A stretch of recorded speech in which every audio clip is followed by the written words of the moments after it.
कई दिनों से मेरे मन में कुछ विशेष बात कहने के लिए आप सबको सोचा समझा कि क्या विषय में आगे की कुछ जानकारी दूं।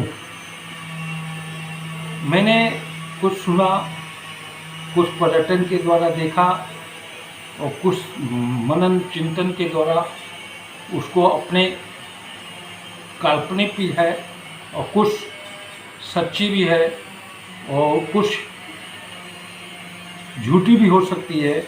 इन बातों पर आप ध्यान नहीं दें, तब मेरे विचार में मैंने 3 पीरियड का संयुक्त विचारों का मिलन करके आपके सामने प्रस्तुत करने जा रहा हूँ।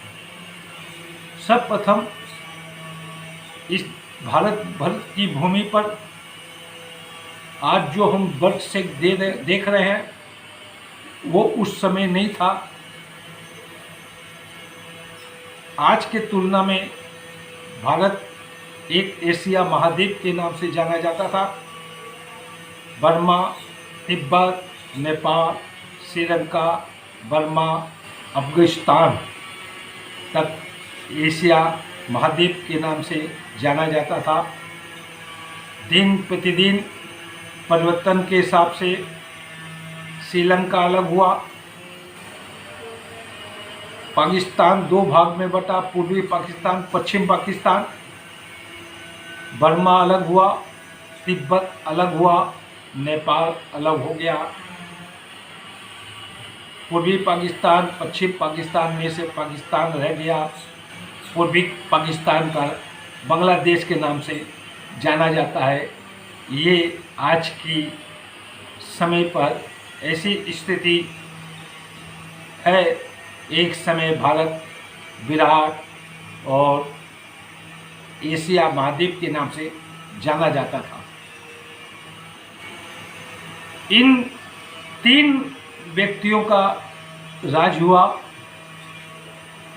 भारत में रहने वाले राज परिवारों के द्वारा और ऋषि मुनियों के गुरुजनों के द्वारा राजा को संचालित व्यवस्था करवाते हुए इस देश का उत्थान अक्सर बढ़ता गया।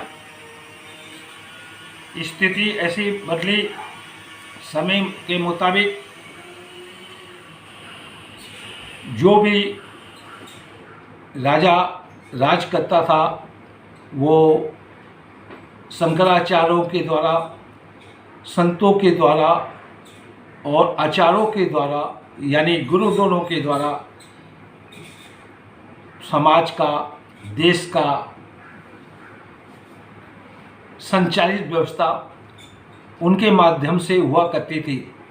चाहे व्यापारिक वर्ग के हिसाब से हो, चाहे एजुकेशन पढ़ाई लिखाई के हिसाब से हो, चाहे परिवार में नियम कानून बनने के हिसाब से हो, सब व्यवस्था उन गुरुजनों, ऋषि मुनि, संत सन्यासियों के द्वारा संचालित किया जाता था।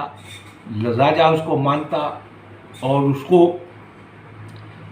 आम देश के वासियों पर शासन कानून व्यवस्था में करते हुए, अपनी सुरक्षा को रखते हुए देश को आगे बढ़ाते रहे। लेकिन उस समय के जो साधु संत ऋषि मुनि जो भी थे इस देश में, उनका उद्देश्य आम जनता को एक दूसरे से पिरो के रखना, बांध के रखना, भाषा, बोलचाल, रहन सहन, खान पान अलग होते हुए भी उन्होंने कुछ स्थानों को तीर्थों में बनाया, धम्म स्थलों में बनाया और इसका श्रेय उन पर जाता है। चूँकि उनका उद्देश्य था कि आम जनता इसी बहाने आए जाए और मिलन जुलन हो, एक दूसरे की भाषा, बोली, रहन सहन, खान पान प्रभावित हो। उन्होंने इस प्रकार का भवन बनाया। धर्म के नाम पर तीर्थ, धर्मस्थल, मंदिरों का निर्माण कराते हुए उन्होंने ऐसी व्यवस्था की उन राजघरानों के द्वारा। कई सौ वर्षों तक ये परंपरा चली।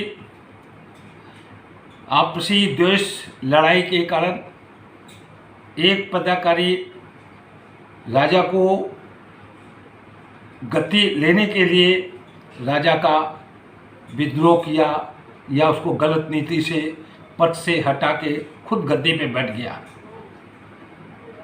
दूसरे छोटे छोटे राजा से मिलके उस बड़े शक्तिशाली राजा को परास्त कर उस समय के पदाधिकारी अपने राजा को हरा के गद्दी प्राप्त की है। इसका असर उस समय उन लोगों को मालूम नहीं पड़ा, लेकिन भीतर भीतर देश में भारी मूर्ख के लोग, अफगानिस्तान से आगे वहाँ के लोग, तिब्बत से आगे वहाँ के लोग और भी कई जगहों के स्थानों के लोग यहाँ पर आके इस प्रकार के परंपरा को देख के उन्होंने भी वो नीति अपनाई और यहाँ के कुछ छोटे राजाओं को मिल उन बड़े राजा को हटा के अपने गद्दी पे बैठे।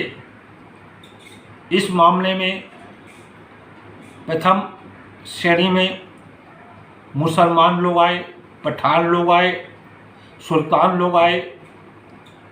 इन्होंने वही नीति अपनाई जो नीति भारतवर्ष में चली आ रही थी। राजघराना खत्म हो गया और विदेशियों के गलत और हमारे देश के लोगों के राजा की गलत नीतियों के द्वारा उन्होंने उस नीति को अपनाते हुए देश में हुकूमत करना किया।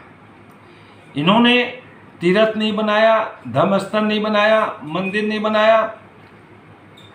कुछ राजाओं ने इसकी हिफाजत की और कुछ राजाओं ने इसको खंडित किया। वो परंपरा, वो वैज्ञानिक, वो शिक्षा की पद्धति और भी बहुत प्रकार का जो भारतवर्ष में परंपरा से चली आ रही थी उसको नष्ट करने में लग गए, बर्बाद कर दिया और हुकूमत दमन नीति पर अपनाने लगे, जुर्म करने लगे। राज कराने के लिए कोई न कोई हथकंडा करके अपनी गद्दी को बचाने में लगे ये मुगल साम्राज्य। फिर दूसरी नीति ऐसी आई ब्रिटिश गवर्नमेंट के द्वारा, वो आए, उन्होंने भी वही नीति अपनाई जो कि दो घरानों का परंपरा से इन्होंने भी छोटे छोटे राजों को मिला के बड़े राजों को हरा के गद्दी हासिल की। इन्होंने न मंदिर तोड़ा, न बनवाया, न धर्मस्थल किया। ये लोगों पर राज किए और इनका उद्देश्य थोड़ा भिन्न था। ये 365 दिन में काम करने के बाद महीने भर का रेस्ट के हिसाब से इन्होंने हिमालय की कुछ शिखर पर अच्छे अच्छे शहर बसाए। उसमें ये आराम के हिसाब से जाते और आनंद प्रमोद करते। वो जो परिपाटी बनी हुई थी, तीर्थों में जाना, धर्मस्थल में जाना, मंदिरों में जाना, ये धीरे धीरे लुप्त होती गई और आज ऐसी स्थिति हो गई है हिंदू सनातन धर्म के लोग उस तीर्थों में जाना पसंद नहीं करते हैं। चाहे वो कश्मीर हो, चाहे शिमला हो, चाहे मंसूरी हो, चाहे नैनीताल हो, चाहे दार्जिलिंग हो, चाहे धर्मशाला, ढलोसी, कुल्लू, मनाली, चाहे मुंशियारी, बिनसर, भीमताल, नैनीताल, ये सब अंग्रेज़ों के द्वारा बसाया गया शहर है। उस तफरीहबाजी करने के हिसाब से, पिकनिक करने के हिसाब से ये सब स्थान में अपना रास्ता बनाए। घर बनवाए, लोगों का आना जाना का साधन जुटाया है। भारत में आज परिस्थिति ऐसी है, हम सब प्रायकर तीर्थों में, धर्मस्थलों में, मंदिरों में जाना नहीं पसंद करते हैं। सिर्फ इस सब स्थानों में जाते हैं ऐश आराम करने, पिकनिक मनाने, तफरीह करने के लिए जाते हैं। उद्देश्य वही है, थीम वही है, विचार वही है, लेकिन तरीका सोचने का, करने का, करवाने का ढंग अलग नज़र आता है। चॉइस किया इन छोटी सी मैं बात बतलाने जा रहा हूँ। नैनीताल चारों तरफ पहाड़ों से घिरा हुआ है, बीचों बीच 1.5 किलोमीटर के दायरे में एक झील है। झील के किनारे किनारे होटल बने हुए हैं। हर चीज़ का एंजॉयमेंट इसमें हो सकता है। यहाँ पर बोटिंग व्यवस्था है, राइडिंग की व्यवस्था है, क्लब भी बने हुए हैं, उसमें एंजॉयमेंट कर सकते हैं। इस नैनीताल के स्थान पर, हिल स्टेशन पर। फिर आप वहाँ से जाते हैं आगे, भवाली पड़ता है, वो भी देखने लायक है। भीमताल पड़ता है, वो भी देखने लायक है। बड़ा सा झील है, चारों तरफ पहाड़ है, वनस्पति संप्रदाय है और प्राकृतिक सौंदर्य से ये भीमताल लुभाना लगता है। यहाँ पर भी छोटे छोटे कॉटेज, होटल बने हैं। लोग यहाँ पर एंजॉयमेंट करने के लिए, शरीर को रेस्ट करने के लिए आते हैं। उसके आगे रानीखेत है। रानीखेत के भी वही हालत है, भव्यता से होटल, भव्यता से रेस्टोरेंट बने हुए। कुछ भारतीय उद्योगपतियों के द्वारा यहाँ पर शिक्षा की व्यवस्था के लिए स्कूल खोले गए हैं। मिलिट्री लोग का कैंप है। यहाँ पर सैनिक विभाग की व्यवस्था से साफ सुथरा रानीखेत देखने को मिलता है। फिर आगे जाते हैं, ग्वालदम पड़ता है। इस ग्वालदम में पहुँचने के बाद आपको ये प्रतीत होगा इसका आगे कोई गांव नहीं है। यहाँ पर उत्तराखंड के 2 डिवीज़न का मिलन और वियोग होता है, गढ़वाल निगम विकास मंडल और कुमाऊं विकास मंडल। यहीं से कुमाऊं विकास मंडल चालू होता है और उधर गढ़वाल निगम विकास मंडल का अंत होता है। इस ग्वालदम से जब खड़े होते हैं, सूर्योदय और सूर्य अस्त के समय हिमालय की चारों तरफ ऊंची ऊंची चोटियां का दर्शन करने को यहाँ पर मिलता है। लुभाता है मन को। सूरज के प्रकाश के द्वारा हिमालय चारों तरफ से सुनहरी किरणों में जगमगाता रहता है। ऐसे प्रतीत होता है प्रत्येक चोटी के ऊपर दीप जल रही है।